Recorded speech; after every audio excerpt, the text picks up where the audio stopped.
16 and 18% already for this year. So I've still grown the revenue for almost 3 years straight without the partner. Welcome to the latest season of the Aussie Screen Printing Club, the podcast that's all about the commercial end of screen printing.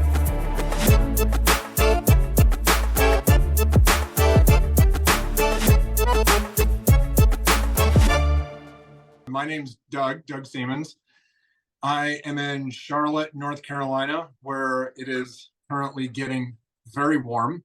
We're just starting the summer. So I own Revolution Screen Printing, and I also own Pride Conditioning. That's like I said, business number one is the gym, and business number two is screen printing. And they're both located inside the same building.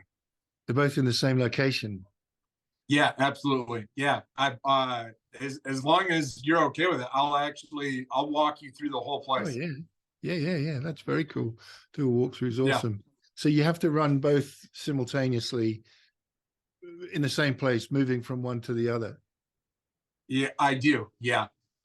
So the gym is how we actually got into screen printing. So we purchased the screen printing business from the guy who printed all of our shirts for the gym. His name's Dave. Dave printed all of our shirts for like years and years and years. And then one day I walked into the screen printing shop to pick up and order shirts for the gym.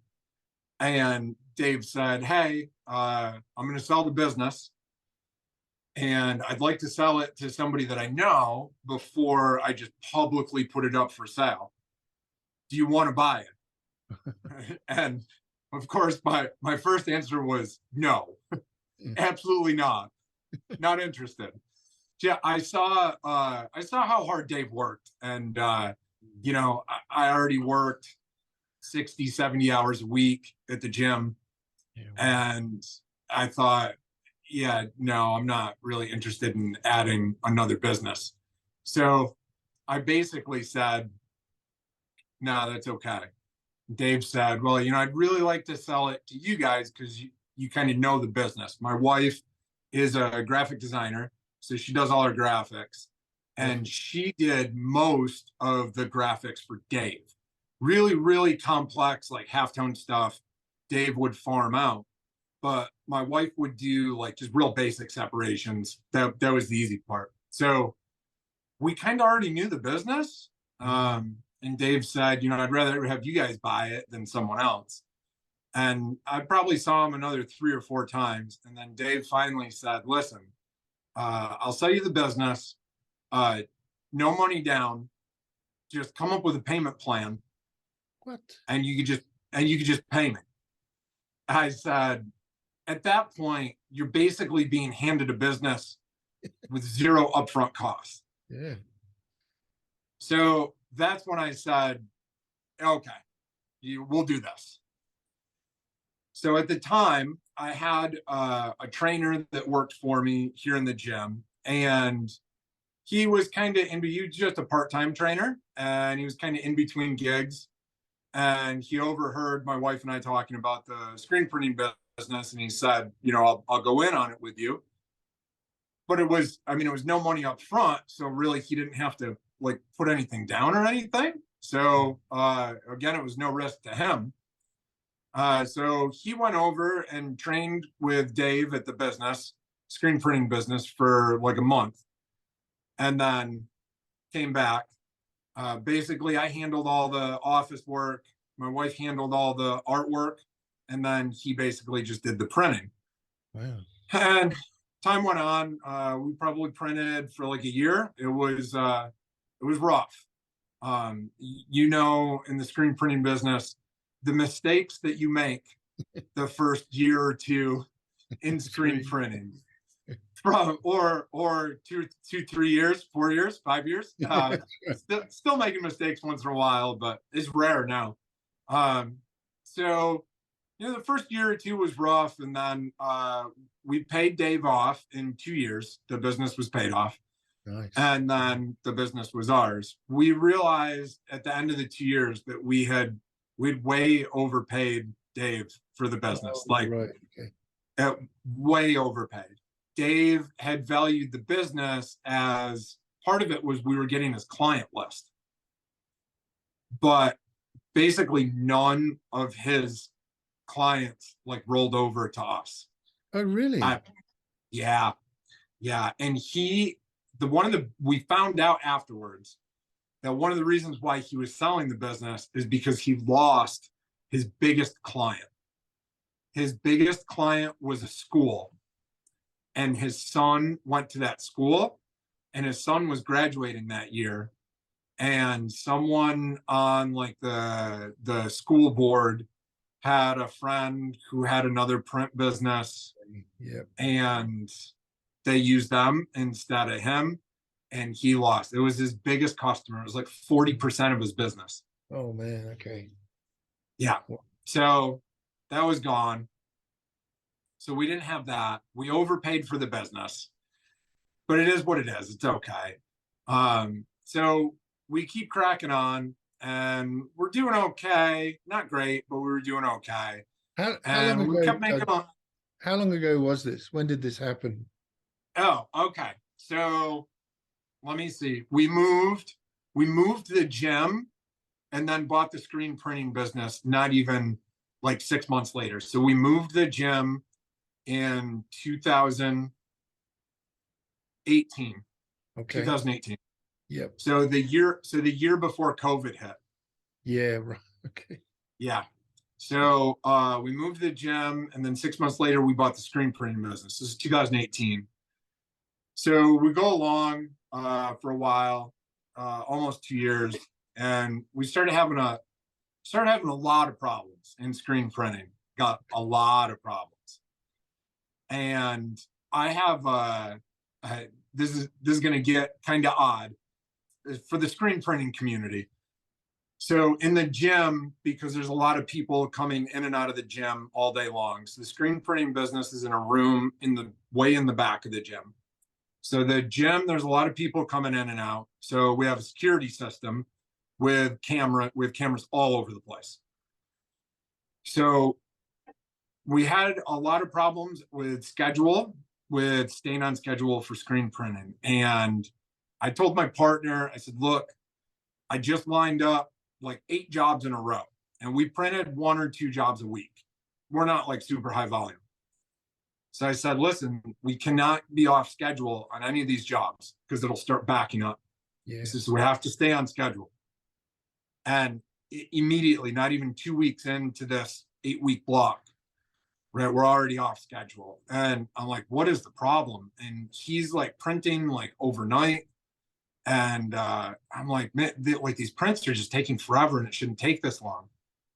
So I came into the gym in the morning, one morning, and he was passed out on the couch. Okay. So he ended up going home because he said he didn't feel good. So I thought, this is very odd behavior. So I checked the security tapes for the gym, and he was drinking all night. Oh, okay. Had a problem. Yeah, big problem. So yeah, we had a big confrontation, and eventually like we had to go through a big legal battle, and we had to get rid of him. Yeah, it was crazy. Luckily for me, even though it cost me money to go through the lawyers, but I had a clause in the partner agreement that basically said if you're physically or mentally incapable of holding up your half of the partnership, that's it. Right.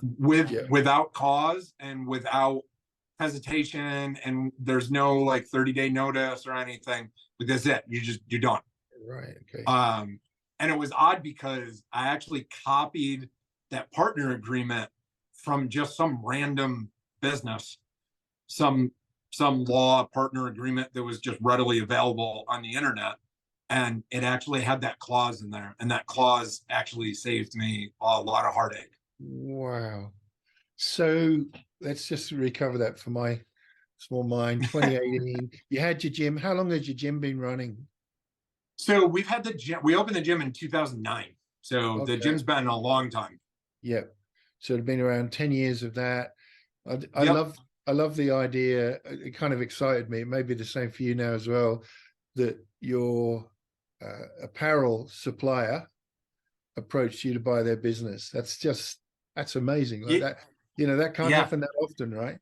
It's Yeah. No, astonishing. he just didn't want to do it anymore. And he had a friend that got him like a super cushy middle management job in like a restaurant supply chain company. And like that was it. He was out. Yeah, okay. So you bought into that, but through this nice repayment plan. Like you mentioned, for example, that you overpaid for it. But even with that, the cost of not getting the stress, up front and borrowing money or whatever, has a Yeah. value, right? Has a huge Yeah, value. absolutely. And it wasn't like we didn't have to go through any trials of like, oh, what equipment do we want? Or Yeah, like, do we, we bought like base level equipment and then we had to upgrade and then upgrade and then yeah, upgrade. yeah. It was like Yeah. everything was already there. And It was good to we're go. on a small press. I print by hand. It's just an Anatol Thunder. It's Love a it. 6-station, 6-color, 4-station. I've got just a normal conveyor dryer and a flash dryer. And I mean, we had all the supplies. So we had a ton of ink. Are you going to love this? 330 screens. Wow. That's a bucket load of. 330 screens. I literally threw out half of them. Oh, really? Half of them. No longer had the tension or. No, either they didn't have tension. It came across a dozen or so that had holes in them. Yeah, all sorts of stuff. And this is what's going to really blow your mind. Out of 330 screens, he has 4 screens that are 110. He has 12 screens that are like a 305. Okay. And all the other screens are 156. Wow. Okay. All of them. All of them. That's all he printed on. All Dave printed on was 156. That was it. That's all he used. That's interesting. Yeah, but very. One wonders what was his sort of standard application in terms of types of prints. Were there lots of multiple colors? Like, obviously had quite a nice light underbase with that. What did he use the 110 for? He didn't have a ton of multiple color screens. So the vast majority of his screens were just single color. That's it. Oh wow. Okay. Interesting. A lot of screens for single color jobs. Yeah. And I throw out half of them. Yeah. Yeah. It's just he kept screens forever. So he would just keep screens forever. And when he had a new client come in, I think he would just order a new screen and then just keep adding and adding and adding. So he didn't reclaim the screens. He just kept adding screens. I think he only reclaimed, I think he had like 20 screens that he would like use in rotation to reclaim. And all the other ones were all for the school that his son went to. Yeah, right. Okay. Gotcha. And it was all just those screens over and over again. So it was like Providence lacrosse, Providence basketball, Providence football, Providence, like all these screens. And he just kept them all. He never changed them. Wow. That's amazing. I'll tell you a quick story. In this town, there's another screen printer. Well, there's kind of 2 now. Anyway, one of them sold up their gear at a 4-color, 4-station press, a homemade exposure unit, and a Vastex tunnel and a lot of inks and things. And they sold them to a charity who employ disabled people and give them a fair wage. And right. they didn't know how to screen print. And we went in one day and said, hey, happy to kind of support you, give some training, get you going. It's important for us to have other people in town that can do the same kind of thing. Right. We get a lot of people come through for smaller orders and we just can't do them. So we did a little bit of training for them and so on. And I said, you know, where's your exposure unit? And they said, oh, well, we don't really have that part of the business. They bought it, but they haven't bothered to commission it or, you know, set it up in any way. We don't need it. And I said, what do you mean you don't need it? And they took me into this room, and there were about, I'm going to say 100 screens just lying there with same kind of deal, with all of the stencils for all of the customers that company had, but each screen had stencils all over it. So, you know, if you had a screen with a left chest logo, as you and I know, you'll maybe put another left chest logo at the other end and switch the screen Right. around, and, you know, just Right. to save space and maximize it. Right. Well, this had like 4 or 5 different logos on it. The guy was turning the screens in different ways, but he'd also, or the previous people had also taped up the screen. So the whole of the underside of the screen was taped except for the bit you wanted to print on. And when you want to print on another one, you tape up that one and peel the tape off the other one. Now, as Oh they were my doing God. this, the emulsion was gradually coming off. You know, Right. you could have played badminton with the screen. It was so loose, you know, it was just Oh my God. incredible. So I do hear stories like that. Okay, so you got the business, you had a really cool payment plan, but you lost your main customer and your partner turned out to have a few issues with alcohol. So you inherited a bit of a nightmare initially, right? A little bit, yeah. There was let's just say a very steep learning curve. So I'd actually, it's funny, the largest amount of information, the biggest help that I got is from 3 or 4 people there's a really big screen printers group on Facebook. And I actually linked up with a couple of guys. There's one guy in New York, and then another guy. He sold his business years ago, and all he does is consulting. So he does like really complex, high-level separations and halftone separations. But he also does consulting, like, you know, hey, we have a problem. Like, these prints are not coming out right, and we can't figure out why they're not coming out right. This guy will literally, you know, get you on a video call and say, show me your press, show me your exposure units, show me your film, you know, show me all your steps. And he'll tell you exactly what you're doing wrong and what's going on. And those 2 guys, the other guy that owns a big shop up in New York, they helped me out more than anyone else in the world. So we learned a lot. I learned a lot after I got rid of my partner, because after I got rid of my partner, see, he was handling most of the print work. I was handling all the administrative. So at that point, then I had to figure out how to print, how to make screens. I didn't even know. I didn't know how to make a screen. Yeah, wow. And all the orders were So backing up already. right, yeah. So so I had to learn real quick. So I got a hold of those 2 guys and got schooled real fast. And we figured out that basically the partner that I got rid of was basically doing everything wrong. Literally every single step of the process was just wrong. So I got rid of a lot of stuff, right? We used to do spray adhesive on the pallets, right? Got rid of that, went to water-based adhesive. You just got to scrub it with water. It's like the greatest thing in the world. It doesn't smell. It doesn't smell. There isn't glue all over everything. It's great. I figured out how to make screens properly. Figured out all of that stuff. We changed all of our chemicals for how we reclaim screens. My old partner would spend just hours reclaiming screens, hours. Wow. And I always thought, like, it's really ridiculous. Like, I feel like it shouldn't take that long. And we switched all the chemicals. And now, yeah, reclaiming screens takes like 15 minutes, right? Yeah. So I changed that. I literally changed my printer, like my inkjet printer for my film. So I changed that, got an all black kit, got UV ink, changed how we print film, changed how we burn screens.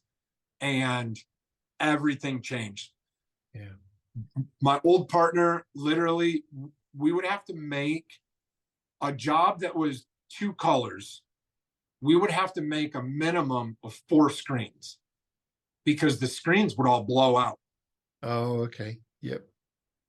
So when I switched everything, switched emulsion, switched everything, it is rare. I might blow out maybe 2 screens in a year Yeah. at this point. Yeah. You know, it's just once you have the process down and everything's exact and it's exactly the same, every single job, the exposure is the same, everything's the same, and everything runs smooth. It's interesting, isn't it, that you can go into, I mean, you started, as you say, not from the ground level in terms of kit and setup and custom and so on, but that still coming into it with not having that experience before, you had to kind of Right. press set, but you kind of had to go and dial in all of those processes. And that seems like that's what screen printing's about, is those tiny variables and getting them right. This emulsion's better because, and we expose it for that length of time because, and so on, right the way through to Right. the end. But once you have Right. that, it's neat. You kind of have it all dialed in, and Yeah. then Yeah. and then you go and employ someone else and it all goes Pete Tong again, or can do. But you did the opposite. You had someone and then you jumped in to do it. So you had to go and learn those things real quick, but you got this help, which is really good. I mean, that's one of the Yeah. things that I quite like about this industry. It's perhaps less so in Australia, or at least my experience of it, but it certainly seems in America that you have this great community of people that are actually really keen to help you and to show you how things work. Yeah, absolutely. We really do. And it seems like, especially right, if you're not in the same city, even more so, because Okay. you're not in competition with each other. You Yeah. know, most of your business is somewhat local. So, you know, you're not really competing against each other. You might as well, you know, help each other. And now it's one of those things where, like, now I've been going on with this for 2 years now, almost 3 years on my own with no partner. I fixed everything. And now back in those screen printing groups on Facebook, right, when people ask questions, like, I try to give back, you know, as much information Right. as I learned from all of these other people. And I see people that are they're making the same exact mistakes that I made 3 years Sure. ago. Yeah. You know, so it's like you fix these little things and then all of a sudden everything's easy. And then once everything is easy, everything's dialed in, then you can estimate your time almost exactly. Yeah. Yeah. You know what the cost of the kind of cycle is in terms of the, starting with reclaiming, let's say, right through to reclaiming again and everything in between. Right. Wow. Right. So Yeah. You know how fast you can turn around a job. That's yeah, the other thing. yeah. And I like that when people can work that out. When I look at jobs, I don't do the printing anymore, which I kind of miss, but in some ways, I see a piece of artwork come in and they want it put on their shirt and so on. And I kind of instantly know, right, that's a quantity of X. That's going to take so long. You kind of have a real sense of the life cycle Right. of each job, I guess. Right. So how did you recover from losing that 40% customer in the school? You still retained the other customers, or did some of those move on as well? Or No, I didn't retain any customers you at didn't get all. any of them? None. I waited to get one customer, and that was it. Wow. We got one. I got one customer. That was it. So So kind of like a one of the Jerry reasons Maguire why, situation. yeah, one of the reasons why we kind of justified buying into the business was because we own the gym, and I have a powerlifting team. So the powerlifting team, they travel all over the place, and we're involved with a couple different organizations. And I thought, since we host powerlifting meets, we go to powerlifting meets, hopefully we can get in with some of these people and we can print their shirts. Yeah, right. Good move. And sure enough, I made the offer to 2 organizations, and they took it almost immediately. So Brilliant. I have 2 organizations that I print for literally every month, Yeah, without wow. fail, every month. So you had a direct channel to market. Yep. That's Yeah. cool. And that's why, so I only print 1 or 2 jobs a week, and I don't have any huge ambition to like grow the business exponentially, because I'm basically at my limit by myself. Yeah, So if I grow the business, I definitely have to hire somebody. And I just don't like, I just don't want to deal with that right now. sure. Maybe someday in the next year, like, I will, but not this year, not right now. So kind of keep things the way they are. I'm not like pressed for getting new clients. Right now I'm booked. You can probably see. So there's my calendar. Uh, Yep. so yeah, calendar Yeah. up there. So it's 2 months. I'm basically booked almost 2 months out. Yeah, So, wow. it's fine with me. I'm sat where I am and everything's okay. I really like the sound of that. Like that appeals to me, being able to manage a business in terms of pulling the ring out of it to make money, but not having it kind of get out of control. In some Right. respects, is the dream, right? Like you want to get it Yeah. to a particular point and actually manage it at that level. Then there's the gnawing questions that come about, well, if I did this, but I'd have to employ someone and so on.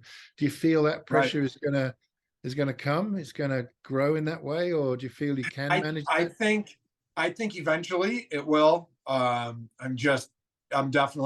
not there yet. I don't have any huge ambitions to do it. I've still grown revenue. After I got rid of my partner, my first year revenue growth was 15%. The second year revenue growth was 18%. And I'm on track this year for between 16 and 18% already for this year. So I've still grown the revenue for almost 3 years straight without the partner. Yeah. So, So I really, yeah, I don't need it to grow anymore. Not yet. and look, that again is a bit of a dream to be able to grow above 10% is fantastic, but to do Yeah. it kind of gently and not suddenly have this kind of spike up and down is Right. really helpful, because the costs, when you get a massive spike, your costs blow out inordinately, but then you might get a drop and suddenly you've got all these overheads, like it's very hard to manage radical Right. growth in a business. Yeah. Um, Yeah. And I manage the schedule. So basically, I start setting up for a job on Monday. I just make sure that like my artwork is all set. Sometimes I'll print film on Monday, sometimes not. Usually Mondays in the gym, I have to write a lot of programming for the gym on Mondays. Um, so usually on Mondays I have to do that, and then on Tuesdays, usually make sure that my screens are set up. Wednesdays, usually burn the screens, and then Thursday I usually print. If I have a multiple color job, I'll set the screens up on Wednesday and get all the colors lined up. And then on Thursday, I'll print. If the job is over, if it's over 60, 80 pieces, I'll usually print into Friday, maybe yeah, Saturday. If it's like yeah. 120 pieces to 200. And that's it. So, like, I manage the schedule. Like, Tuesday is this, Wednesday is this, Thursday is print, and then everything's fine. Yeah, wow, that's a dream, man. I really like I mean, I can tell you're a very organized person, apart from Yeah. anything, just looking at the whiteboard on the wall there. But to be able to kind of follow My through with wife, my wife is on the other side of the office laughing because I try very hard to be organized, but still, it's never. I say you're never organized enough, and yeah. I am definitely. I'm far from perfect. We'll just say that. Well, your wife knows the real picture, right? You're right, exactly. Right, yeah. So, but presumably, forgive me because I know nothing about fitness really, but there's a discipline and a structure and an order and a rigor, isn't there, to getting Yeah, that right? very much like, and our programming for what we do. So I'm in Olympic weightlifting. My wife is in powerlifting. So we have two sets of people in the gym. And then we have like just random people that just kind of come in and do their own thing. But our people that we program for is very much on a schedule. Some people are 3 days a week, some people are 4 days a week, some people are 6 days a week, right? And they have that schedule. Yeah. And they can't really get off track, because if they get off track, it messes up the following week. Yep. And screen printing is exactly the same. So I Yeah. make sure that my schedule is very much just very set and on track. And as long as I write things out on the whiteboard, I can usually stay pretty much fine. Yeah. And so you also managed to produce your own merch dirt cheap now, right? Like that's a real plus. Yes, absolutely. So that's the other big thing. Not just for the gym, but then when we go to weightlifting meets, we sell merchandise at weightlifting meets. So that merchandise, obviously, you know, a shirt, we know what the cost of a shirt is, and we know what the cost of printing is, and we know what the retail is on a shirt. There is no middleman anymore. Wow, you got the best of everything there. Yeah. So your markup increases dramatically. And then usually what I do is the weightlifting meets where I sell shirts at, instead of paying an actual vendor fee to be there at the event, we print their shirts for their event. We just discount the vendor fee. Yeah, wow. Okay. Yeah. That's cool. Very simple. So it gives you but leverage. It works. Yeah, it works very well. Gives you leverage at all levels in terms of Yeah. getting the extra profit on your product, but also reducing cost of entry to a market ostensibly. Right. Yeah. Right. That's tremendous. What kind of garments do you print on? Obviously, you're wearing a muscle tee there. What brands are you printing on generally? So I do a ton of Next Level. So Next Level is probably, they're my favorite shirts. For the organizations, for like the sports organizations, for events, you know, that's all just Gildan, like very normal stuff. If they want like a decent shirt, you know, we'll do like a Gildan soft style, a 64,000. And then, you know, if it's just a regular event, it's just, you know, a Gildan 5,000 or 2,000, and you know, that's it. So the gym gear, we do a lot of Next Level. The sports side, we do some Sport Tech shirts. And then for sweatshirts, we'll either do Next Level or we'll do Just Hoods. I do like the Just Hoods. They're pretty nice. Okay. I've not heard of Just Hoods. We can't always get those brands in Australia. Sometimes screen printers will bring them in themselves, but it's a little bit of a closed market in terms of those types of products. So typical print for you. I can see, I'm guessing you printed that one that you're wearing there. That looks like a bit of a half tone in the middle, I think, but that's the kind of standard print flash print, that kind of thing. Yep. Do you brand with neck labels or anything for your stuff or other customers? Only on, so we have a separate apparel business that's separate from everything, and we sell that stuff at events. That stuff we do brand. Yeah. You brand yourself. Yeah, okay. Yep. Nice. All right. And equipment. So you mentioned an Ansel Thunder, 6-color full platen, was it? Something like that? Yeah. Actually, we do a big walkthrough right now, and I'll show you. Like I said, whiteboard is the whiteboard's pretty key. And that's between screen printing and the gym and like our personal life. So like, you know, if I have a tattoo appointment, like that goes up there. If I have to go to the dentist, like that goes up there. Like everything goes up there. Yeah, that's good. So that goes on there. And this is the lobby for the gym. So we've got a little bit of apparel up there for sale.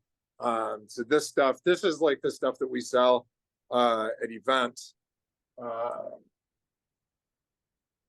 So just some girl shirts. This is actually some of the stuff I actually heat press once in a while. Depends on what it is. Yeah. So this was a this was a nice one. Yeah, I like that. That's nice.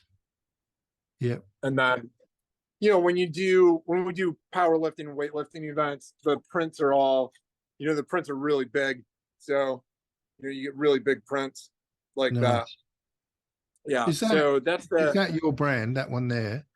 yeah. Yeah, This okay. is What our a great brand. message. I like that. So there's Yeah. a story behind the brand there too. Yeah, exactly. So walk up the front of the gym is boxing.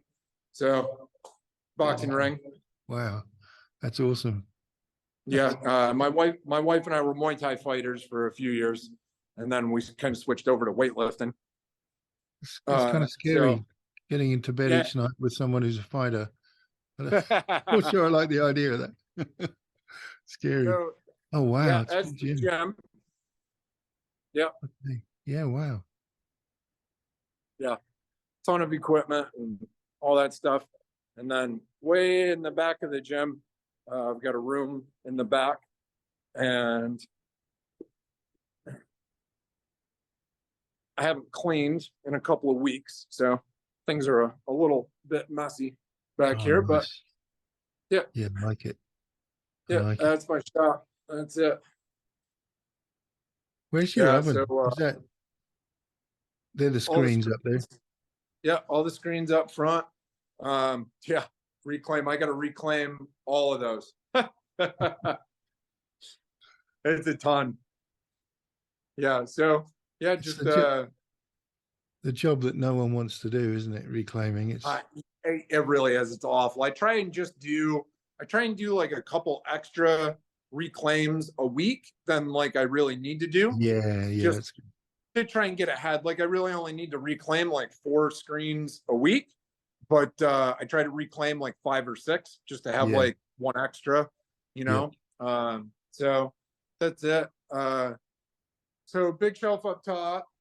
Um, so these are like long-term screens that I'll use within the next 6 to 12 months, but I don't need to Okay. get my hands on them like real quick. These ones down here, these get used every month, Okay. almost. So you just recycle those. No need to reclaim. You just pull them out and put them back on the No, press. You're no, printing with there's plastisol, is that right? yes, sir. Yeah, plastisol. So that was the other deal when we bought the business. You know, Dave said, "Oh, you know, I've got all this ink that you know we've acquired over the years." Yeah, and I mean, ink is not cheap. And Dave had, you know, oh God, over 100, like over 100 pints of ink here, but Wow. half of it was bad. Okay. Okay. So, you know, when we moved the business over here, we opened up every single jar of ink and half of them were bad. So we just tossed, I just tossed half of them. That was it. Half the ink, half the screens, just in the bucket, in the dumpster. Yeah. Yeah. Yeah. And then right, Wall of Fame. So Yeah, nice. Yeah, I like it. yeah, that's a lot of the stuff that we've done. Yeah, nice. Some of our more popular jobs. Very Yeah. cool. And you're obviously with your own stuff, you're doing well, your wife's doing the designs, is that right? She's doing the graphic art. Yeah. Yep. That's cool. That's very cool. Yeah, very much. Yeah, I've got so this yellow design. Let's see if I can get it back here. So this yellow design is for a powerlifting organization. This is my #1 client that I print for probably every 2 weeks. It's a 3-color design. I usually go probably months without taking that off the rack. I just never take it off. Yeah, it's lined up, and I never take it off. Unless, obviously, if I get a 4-color or 5-color or 6-color job, then I have to take Go it down. down. Yeah. But yeah, it's okay. I've lined it up so many times over the past 3 years that I can line it up in a matter of minutes. Yeah. And I guess the cool thing about that as well is if that customer comes on for a quick turnaround, she's sitting on the press ready to go generally, just get the stock, print it. I mean, what is your general turnaround? Is it, if someone came on Well, today and said, I need this ASAP, what would you be able to do you think? so usually, I'm usually about 6 weeks out, but because I only print 1, maybe 2 jobs a week, if somebody needs to rush an order, I can do it. Yeah, So okay. You've got the I slot. can do an order in 2 weeks without a problem. Yeah, because you've got that space. You can just add another job in there and do a night or Right. whatever. If it's small, if somebody says, I need 100, 200 shirts in 2 weeks, that's probably not going to happen. Yeah. Okay. Yeah, fair enough. Can I have a look at the But- Thunder? I've never actually seen one. So this, I mean, it's pretty old. Dave had the business for 12 years, I think. So this press is almost 20 years old. Yeah. Still Yeah. young in a way, Yeah. Yeah, it's fine. I've had to replace just a couple of bearings. And then the registration block, those get worn out. Yeah, right. And I've replaced half of them, and I got to replace the other half, and then that's it. This thing runs fine. Yeah. Very cool. Very nice. And where's your tunnel dryer? What are you using to cure the ink? Sorry. Oh, there it is. Yeah, I got you. Yep. Yeah, nice. Love it. Pretty simple. Yeah. Simple. It's all in there. It's the one thing that I want to upgrade is the conveyor dryer, because I can print faster than that dryer. Yeah. That's my slow point. That's my choke point, is the dryer. I'm up to, on a single color white print, yeah, I can do 60 an hour without a problem. But to do that, I have to have my wife help me unload and put shirts in the dryer. If I have to load myself, it drops me down to like 50 an hour.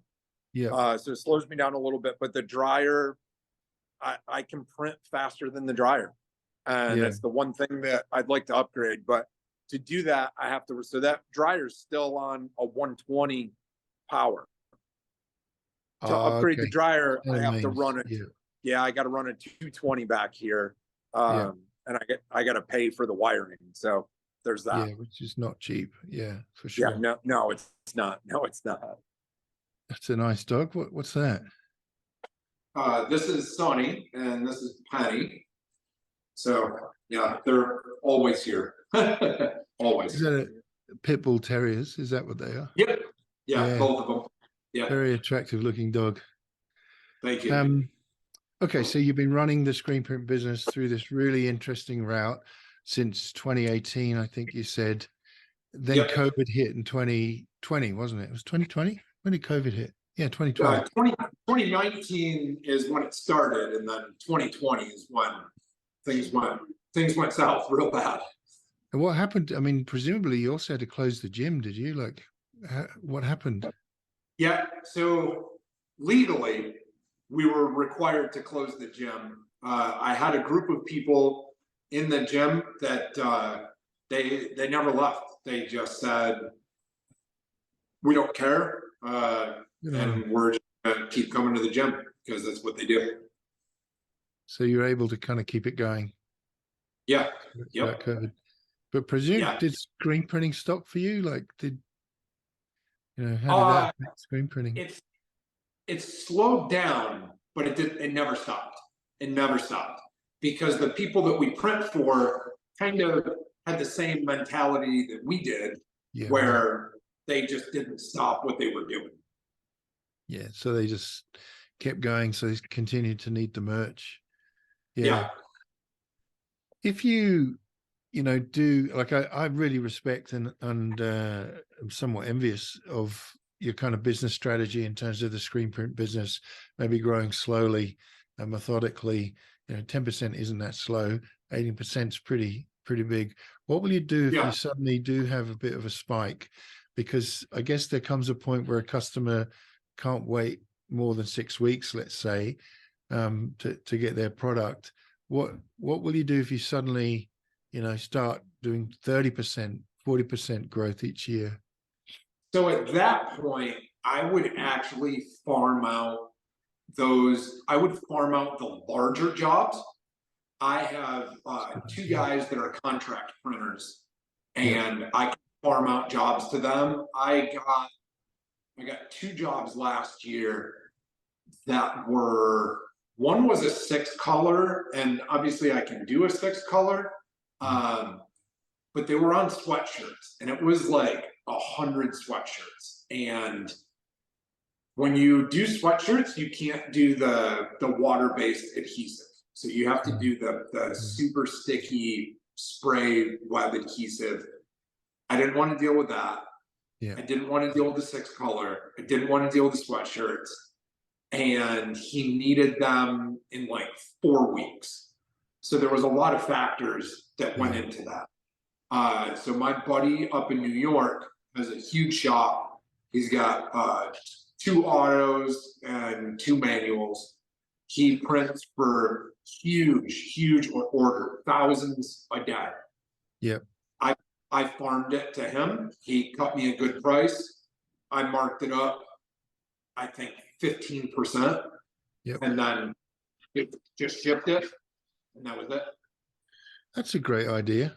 Yeah, just a kind of like a pressure release valve, farm it out to contract printers, especially if it's people you know and you can rely on the quality and their friends and so on and not going to rip you off.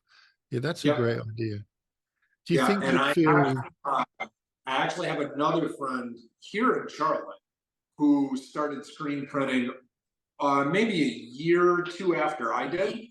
And we have a lot of the same friends. He's also a fitness guy. He's a weightlifter, power lifter. Same. So we have a lot of the same friends. We run into each other all the time, and he can take on jobs as well. And we've swapped jobs before. He has sent jobs to me, and I've sent jobs to him. So you know, we're friends, and everything's fine. So if I get really backed up and somebody needs something fast, I can call him. If his schedule is booked up, then I call my buddy in New York, and if he can't do it, he has someone else who can do it then too. So we've got a backup for a backup for a backup. Yeah, perfect. So you can cope with those peaks and troughs. It just eats into your margin a little, but you can still cater for the customer. So right at the beginning of the pod today, you mentioned that, you know, there are other printers in your town in Charlotte, and I've never been to North Carolina, but I don't know how big Charlotte is. What kind of size is it approximately? Oh God, how many people do we have here? Too many. Stop moving here. Too many. Stop moving.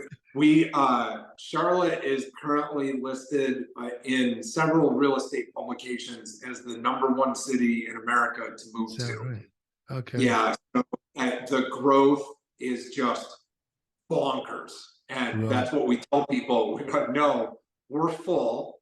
There's no place to live here. There's no houses. We're sorry. You can't move here. How many people we got here? Just under 900,000. 900,000. Okay. So sitting around 1 million, plenty of business there, lots of other gyms, all your connections. I think there are 3. Well, now if I count my friend. So there's another screen printer, just a little bit bigger than me, and then there's one screen printer that has 2 full autos, and they run a lot of jobs. And that there's my buddy. My buddy's about the same size as us, so I think there's 4 or 5 printers around China. Yeah. Okay. And so most of your custom itself comes from Charlotte, or are you also shipping elsewhere in the country? Yeah, most of my clients are definitely from here. I've got friends through social media and through powerlifting and weightlifting. From California, and Texas, and a couple other places that we've done jobs for. I actually shipped a job to Canada to one of my friends up there. So we do some business that's outside of Charlotte, just not a ton. Obviously, I'd say 80 to 90% of our business is here in Charlotte. It seems to me that as a screen print business, being one of your businesses, it has a unique story because you're a gym. So you kind of have all of that experience and acumen, knowledge, and so on, and you know how to service your actual gym and obviously the other gyms that you support and other powerlifting events and so on. And that sounds like a good brand to kind of take to other states and other cities and say, we specialize in this. This is our story. We understand your industry. We're in it. And we also have this print business that could allow you to expand. I mean, based on how you want to expand, but and that and we print for a bunch of other gyms, and that's like you said, it's like you know what designs are going to work well, know what to sell, what material works well in the gym, what holds up for workouts and stuff like that. It's very easy to print for other gyms that they're in the same situation that we are. So it is very easy. It's a good setup. Yeah, and I think it's a good brand story. Why go to just a screen printer, if we can put it that way. No one's just a screen printer, but just a screen printer serving lots of different markets, when you can actually go to someone that actually understands your market really well, especially around what sells. I mean, that's got to be unique and extremely valuable to your customer. And also understanding the price points and what kind of events you might charge more for or less for, or where hoodies work well or not, and so on. That's got to be a market for you to expand if you want to do that in the future. Just going back to your print shop setup, you mentioned about. Are you okay for time? How are we going? Yeah. I'll have to help my wife with something here in a couple minutes. Okay. Well, tell me when you want to wind up. If you want to keep. I just got to take a break for literally. It's just 2 minutes, and then we'll be okay. Okay. Well, let's cover this off quickly. You mentioned about your oven, and that you just can't keep up with the output from printing. What is your strategy on that? Are you thinking of a particular brand or just a longer oven? Like, what's your thought process? So I don't know if I'm gonna go with another. I don't know if I'm gonna go with Vastex. And then there's another brand. We've actually got a supplier that's only a couple hours away from here, and they supply like the whole country. And I can go down to their warehouse pretty much anytime I want. So Vastex is the big one.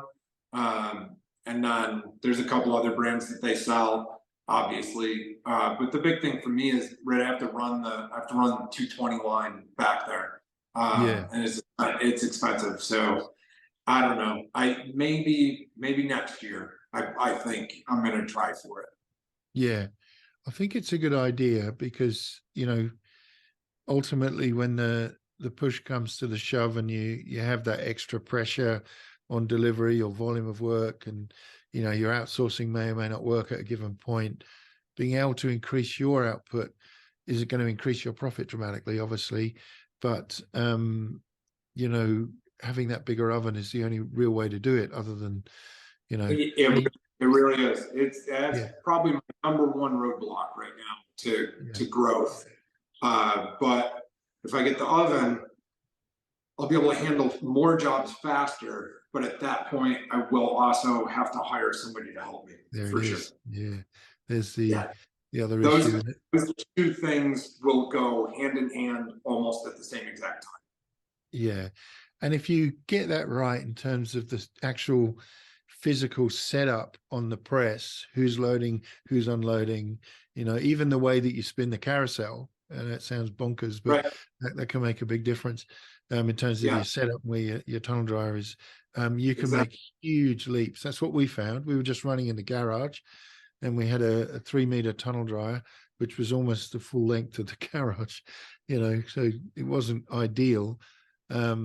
We got a particular kind of flash dryer, and we could have someone loading at one end, me printing at the other end and unloading, and the loader can catch and just kind of keep the whole deal going. And our output went up massively. That's a smooth operation. I like that. It took a while, but we got there. Let me help my wife here with this thing. Go real right quick. ahead. You go right ahead. Okay, now you've, I was going to say, you know, what advice would you give to someone else starting up a screen print business? But you might just say, don't do it the way I did it, although I think the cash arrangement was pretty cool. But if someone was starting up from scratch, from ground zero, what advice would you give them, do you think? Wow.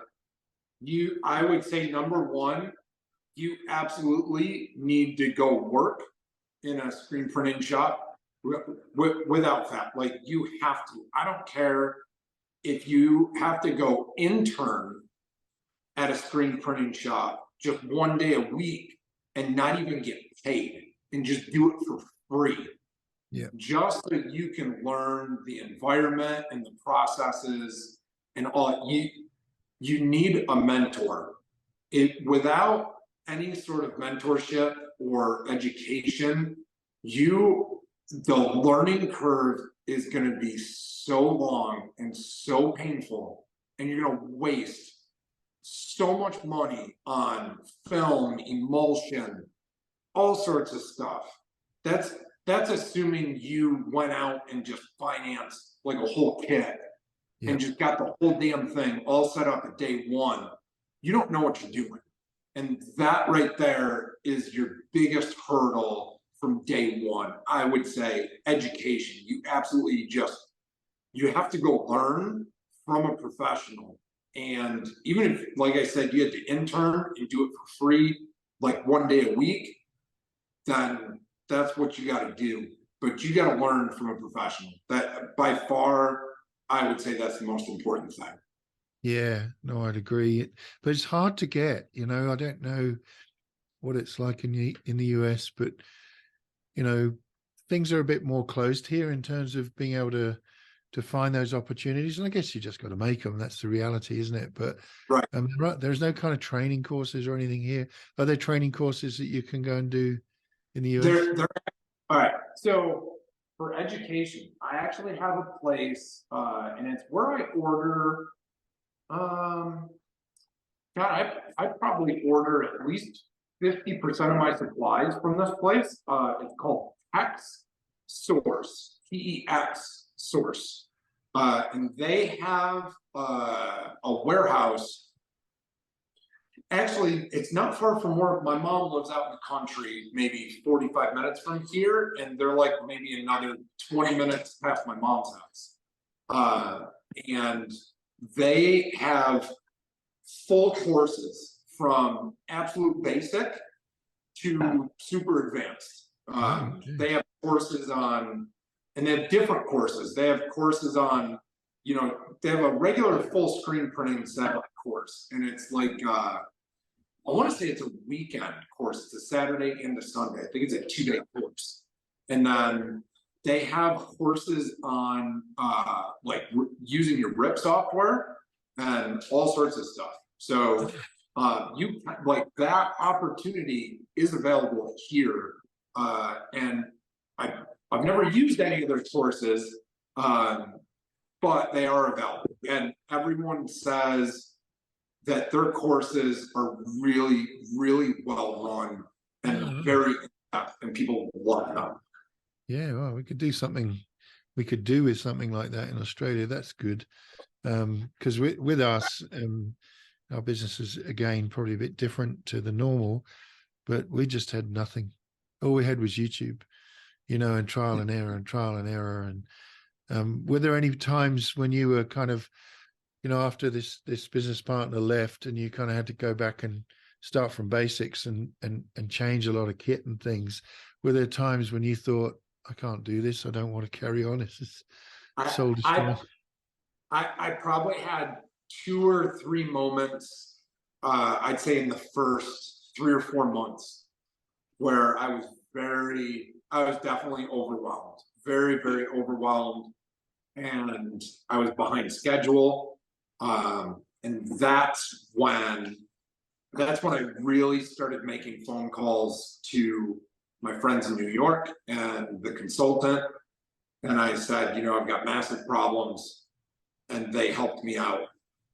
It just so much, it's unbelievable. And that's when things really took off after that. Once those problems got solved, everything got so much better. So, but I definitely had a couple of jobs after I got rid of my partner that I just about had a mental breakdown after that. Yeah, it was rough. It's taxing, especially when, it's not just building a widget, it's building a piece of art that's kind of like a widget, but it has to work at the other end. In other words, you don't want a print to fall off, a week after, or get dye migration or whatever. It's stressful because sometimes you think it's good, it's done, job's delivered, goodbye. But then you learn that actually it wasn't that great a print. There's an issue. Yeah, very stressful. One of our repeat customers I print for almost every month, they own a karate studio, and they're the biggest karate studio in Charlotte. They have a huge kids program, so they have a ton of kids. We print shirts, hoodies, and we print their uniforms. So when I print their uniforms, they're customer supplied because it's like a full karate uniform. I can order them, but I don't. He has a long-standing account with a supplier. He orders them, drops them off to me. I print them. I did a big batch, probably 30 or 40 uniforms, and the print washed off on the first washing. Yeah, wow. Okay. And I had to reprint all of them, and I had to do it for free, and I had to refund him some money, and I was very, very upset. I learned that my partner had the settings were not correct on the dryer, and I also, so that's when I switched ink too.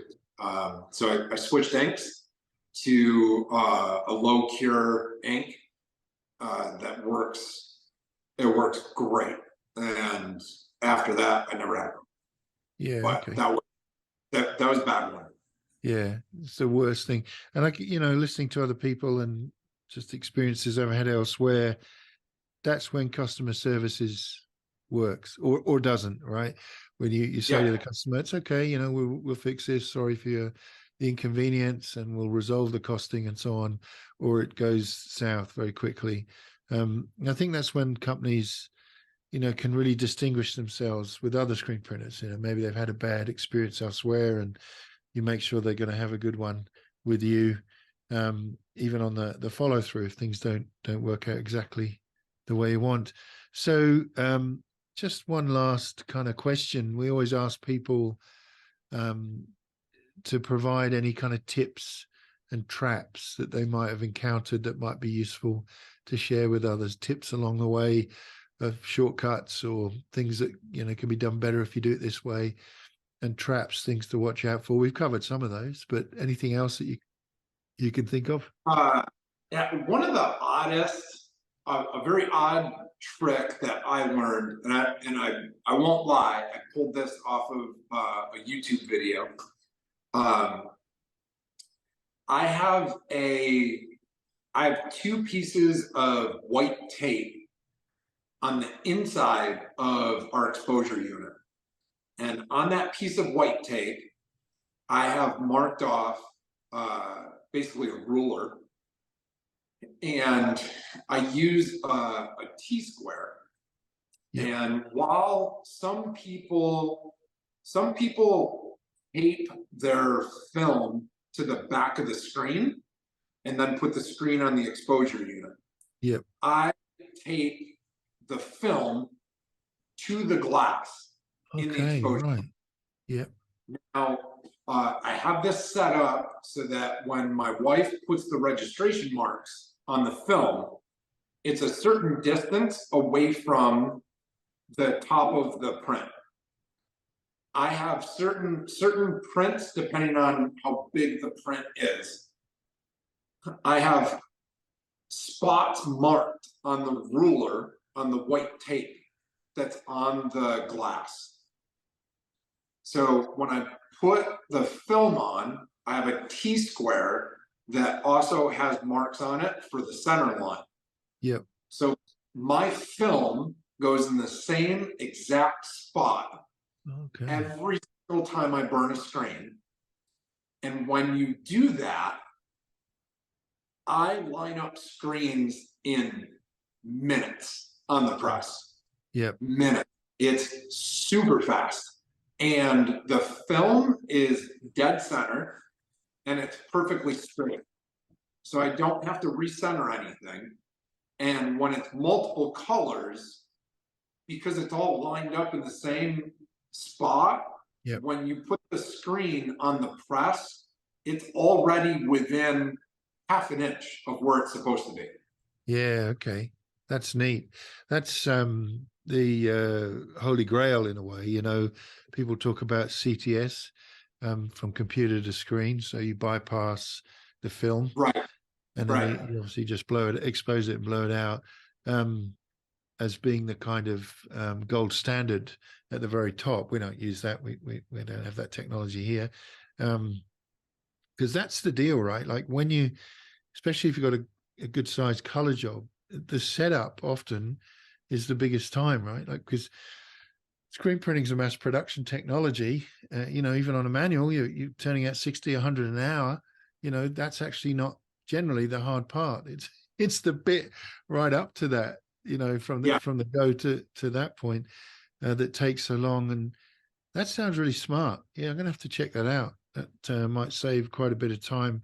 We have a template that we lay everything in, and we stick, you know, that other model you were describing, we stick it to the bottom of the screen and then take it to the exposure. And we run two different size screens here for the auto and the manual. And so we've got two different template sizes.